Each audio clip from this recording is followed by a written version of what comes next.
Buenas tardes, señor Don Emilio. Que la paz esté con su casa. ¿Y cómo usted, caballero? Ancre, por favor.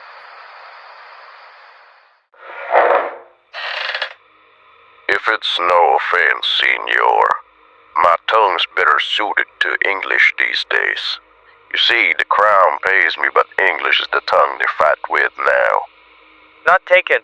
The tone changes with the fight. And I ride with the current. Your state is beautiful. You've done well for yourself. One does what one can in these trying times. Indeed. That is why I've come.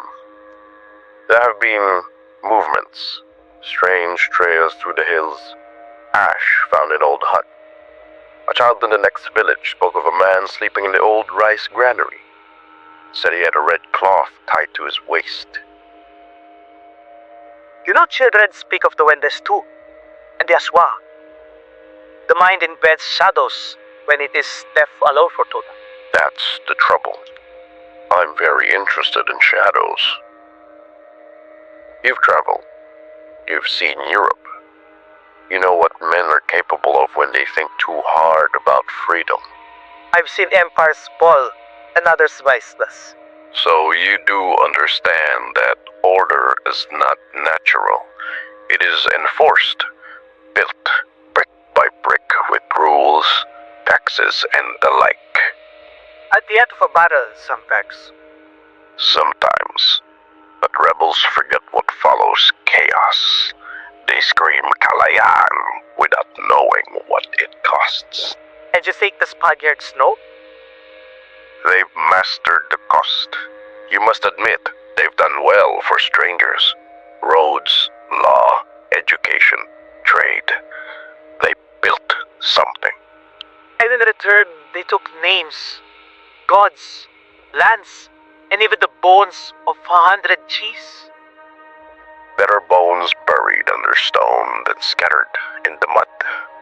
You sound like a man who has made peace with being a servant. I've made peace with not being a corpse. There's dignity in rebellion. Dignity is expensive. I guess you could say order is cheaper, easier to sell, and easier to keep. Let me tell you a story, Don Emilio. Please. There was a man, an Indio, like you, son of a farmer, poor, barefoot. One day he finds a musket buried in the field. He thinks the heavens chose him, starts stalking revolution.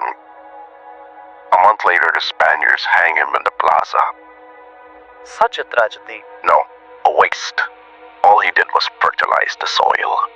And you think your path is nobler? I live. I wear boots. I eat meat. I carry a weapon and a name. I make change through precision, not poetry. Ah, that doesn't sound fiery. Well, it's better than doing what get men shot.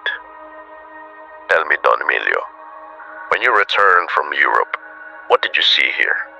Did you see something wrong with our foreign leaders? Was there something in you that just itched to get that taste of revolution? Those Indio bastardos keep talking about. I saw a child beaten for speaking the native tongue. I saw a teacher get a bullet in his head for quoting Rizal.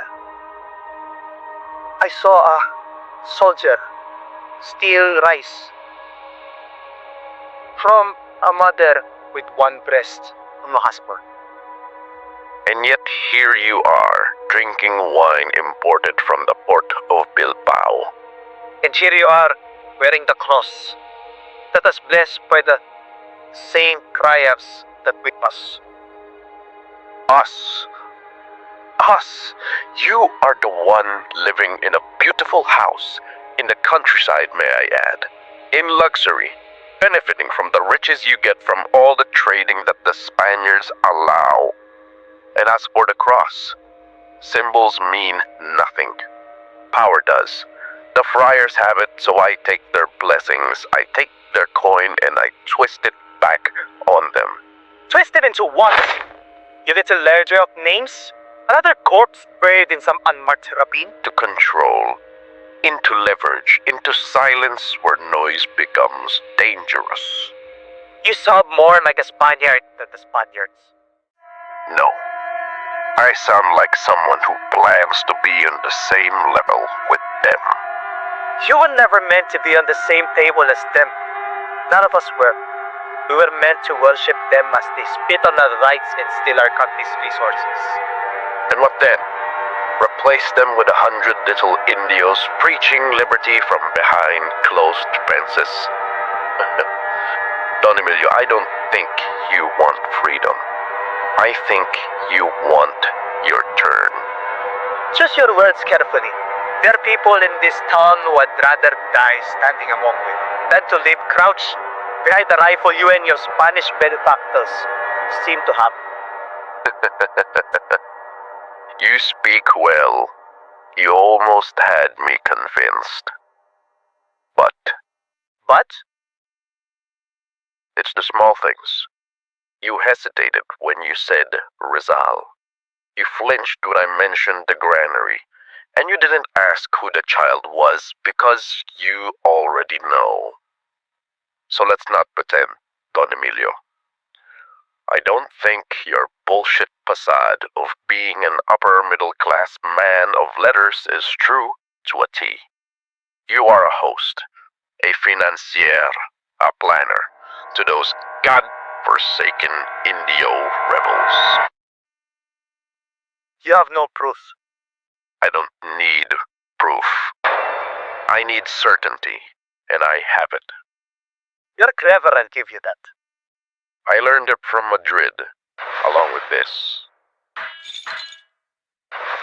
A gift from the old world for cleaning up the new. You won't leave this house untouched. I never do.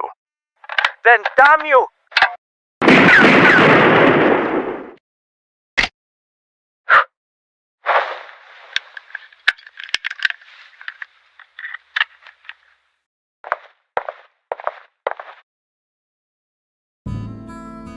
It seems like the Senor won't be receiving guests today.